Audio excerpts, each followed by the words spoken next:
क्या आपको पता है कि 20% प्रेगनेंसीज यानी कि हर 5 में से एक प्रेगनेंसी मिस कैरेज में ख़त्म हो जाती है। और अक्सर औरतें इसके लिए खुद को जिम्मेदार ठहराती हैं। वो हमें कहती हैं कि मैम मैंने घर का काम ज़्यादा कर लिया, वज़न उठा लिया, गर्म चीज़ें खा ली, इसलिए मेरा बच्चा गिर गया। लेकिन हकीकत कुछ और होती है। साइंस और एविडेंस कुछ और चीज़ों की तरफ इशारा करते हैं। उसके बारे में आज हम डिस्कस करेंगे। करीब 80% मिसकैरेजेस शुरू के 3 महीने में हो जाते हैं, यानी कि 12 हफ्ते से कम समय के अंदर। मिसकैरेजेस का सबसे बड़ा कारण 50 to 70% केसेस में क्रोमोसोमल एबनॉर्मलिटी होती है। क्रोमोसोमल एबनॉर्मलिटी क्या होती है मैं बताती हूँ।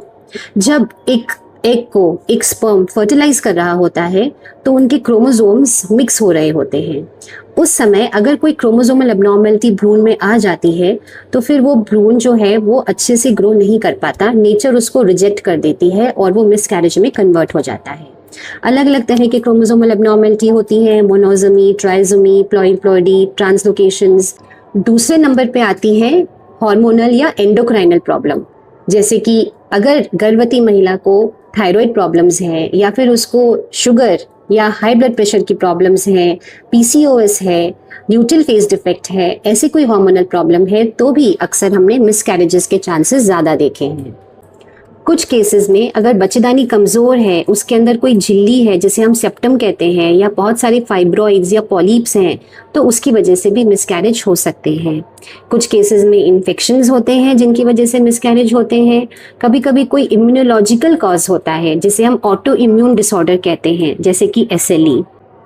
एक बहुत बड़ा कारण है लाइफस्टाइल और एनवायरमेंटल टॉक्सिन्स। अगर माता या पिता दोनों में से किसी की लाइफस्टाइल बहुत ख़राब है, स्मोकिंग करते हैं, अल्कोहल लेते हैं या कोई और रिक्रिएशनल ड्रग्स लेते हैं, या फिर बहुत ज़्यादा चाय या कॉफ़ी लेते हैं जिसमें कैफीन की मात्रा 200 मिलीग्राम से ज़्यादा हो प्रतिदिन, तो भी अबॉर्शन का रिस्क बहुत ज़्यादा बढ़ जाता है। आपके पर्यावरण में अगर ऐसा कुछ है जिसकी वजह से आपके शरीर तक केमिकल्स पहुंच रहे हैं तो भी एक अबॉर्शन का ये कारण हो सकता है। रेडिएशन को एक्सपोजर होना, कीटनाशक दवाइयों के साथ में संपर्क में आना, केमिकल्स के संपर्क में आना भी एक अबॉर्शन का कारण होता है। आजकल रिसर्च ये कह रही है कि माँ नहीं बल्कि पिता की हेल्थ भी बहुत बड़ा एक कारण है मिसकैरेज होने का। अगर आदमी की उम्र ज़्यादा है या फिर उनको स्ट्रेस ज़्यादा है या फिर वो स्मोकिंग, अल्कोहल ऐसे कोई नशे करते हैं या फिर उनकी और ऐसी कोई एक्टिविटी है जिनकी वजह से उनकी हेल्थ ख़राब हो रही है, तो ऐसी चीज़ों से आदमियों के स्पर्म में DNA फ्रेगमेंटेशन हो जाता है, मतलब वो स्पर्म कमज़ोर हो जाता है। उस स्पर्म से अगर कोई भी एग फर्टिलाइज हुआ तो जो भ्रूण बनने वाला है वो कमज़ोर ही बनेगा और मिसकैरेज में कन्वर्ट हो सकता है। आजकल औरतें अक्सर लेट शादियां कर रही हैं और बच्चे भी स्वाभाविक रूप से लेट हो रहे हैं। एडवांस्ड मैटरनल एज यानी कि अगर माँ की उम्र 35 साल से ज़्यादा है तो ये भी एक बहुत बड़ा कारण है मिसकैरेज का। अगर औरत 35 साल से कम है तो उसको 10 से 20% ही रिस्क होता है मिसकैरेज का, लेकिन अगर 35 साल से ज़्यादा उम्र हो जाती है तो यही रिस्क बढ़ के 40% तक हो सकता है। कुछ 10-20% केसेस में ढूंढने पे भी हमें कोई कारण नहीं मिलते हैं। ऐसे केसेस में हम अक्सर माता पिता को रीअश्योर करते हैं और उनको एक हेल्दी लाइफस्टाइल अपनाने के लिए कहते हैं और मिसकैरेज के 3 मंथ्स बाद में वापस कंसीव करने के लिए सलाह देते हैं। इन सब बातों के बीच में सबसे पॉजिटिव बात ये है कि एक बार मिसकैरेज होने के बाद में ज़रूरी नहीं है कि आपका हर बार मिसकैरेज हो। अक्सर दूसरी प्रेगनेंसी हेल्दी सर्वाइव हो जाती है। अगर हस्बैंड और वाइफ दोनों एक हेल्दी लाइफस्टाइल अपनाते हैं और अपनी पहली कोई भी बीमारी है उसका इलाज करा लेते हैं और अच्छी विटामिन और फॉलिक एसिड लेते हैं, तो फिर उसके बाद जो भी बच्चा कंसीव होता है वो हेल्दी प्रेगनेंसी में ही जाता है। अगर किसी महिला का एक अबॉर्शन होता है तो हम उनको रीअश्योर करते हैं, उनको कुछ मल्टीविटामिन्स देते हैं और फिर कुछ टाइम के बाद में वापस कंसीव करने के लिए मोटिवेट करते हैं विद अ हेल्दी लाइफस्टाइल। एक अबॉर्शन के बाद में हम लोग बहुत ज़्यादा टेस्ट रिकमेंड नहीं करते हैं, ये इंटरनेशनल गाइडलाइंस के हिसाब से है।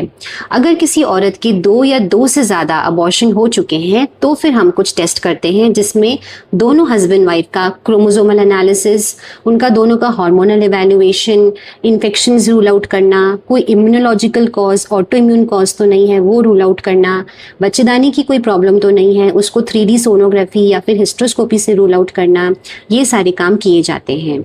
ये खाली उन सिलेक्टेड पेशेंट्स में की जाती हैं जिनके 2 या 2 से ज़्यादा अबॉर्शन होते हैं, और ऐसे पेशेंट 5% से ज़्यादा नहीं होते जनरल पॉपुलेशन में।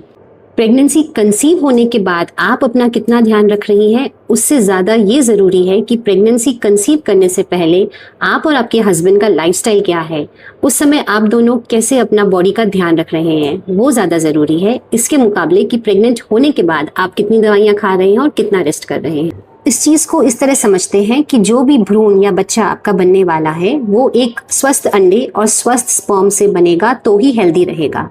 अगर फर्टिलाइजेशन के समय अंडा कमज़ोर है या फिर स्पर्म कमज़ोर है या फिर दोनों में ही कोई छोटी छोटी कमियां हैं, तो जो भी भ्रूण बनने वाला है वो एक कमज़ोर भ्रूण ही होगा, और उसके बाद में उसका इम्प्लांटेशन, उसकी ग्रोथ इफेक्टेड ही रहेगी, चाहे आप कितना भी दवाइयाँ और रेस्ट कर लो। इसीलिए ज़रूरी है कि प्रेगनेंसी कंसीव करने से पहले दोनों हस्बैंड वाइफ अपनी लाइफस्टाइल को इम्प्रूव करें। अगर आप बेबी प्लान करना चाह रहे हैं, कंसीव करना चाह रहे हैं, तो आपको 3 महीने पहले से लाइफस्टाइल चेंजेस करना क्यों ज़रूरी है, इसका कारण बताती हूँ।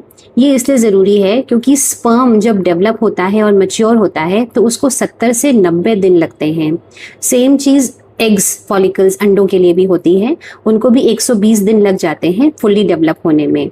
और आपकी बॉडी में कोई भी टॉक्सिन्स हैं, कोई भी आपको साइड इफ़ेक्ट है स्मोकिंग, अल्कोहल, ड्रिंकिंग, किसी भी चीज़ का, तो वो फ्लश आउट होने में भी 2 से 3 महीने लग जाते हैं। इसीलिए हम एज डॉक्टर्स पेशेंट्स को, हस्बैंड वाइफ दोनों को ये कहते हैं कि अपनी लाइफस्टाइल इम्प्रूव करो और 3 महीने तक इन सब चीज़ों से दूर रहो जो आपके बच्चे को आगे बुरी तरह इफेक्ट कर सकती है। इस वीडियो को देख के आपको समझ में आ गया होगा कि मिसकैरेज यानी कि गर्भपात होने का सबसे बड़ा कारण क्रोमोसोमल एबनॉर्मेलिटी होती है, ना कि आपका वजन उठाना या घर पे काम करना। और ये बात भी ध्यान रखिएगा कि खाली औरत ही नहीं बल्कि हस्बैंड भी बहुत इंपॉर्टेंट होता है मिसकैरेज के लिए। इसीलिए हस्बैंड और वाइफ दोनों की हेल्थ अच्छी होनी बहुत ज़रूरी है। इस वीडियो को लाइक करें, शेयर करें और ऐसे किसी फ्रेंड के साथ शेयर करें जो बार बार मिसकैरेज होने की वजह से परेशान हो रहा है। अगर आपको ये वीडियो पसंद आया है तो प्लीज़ इसे लाइक और शेयर करें और मेरे चैनल को सब्सक्राइब करें for more healthy pregnancy tips.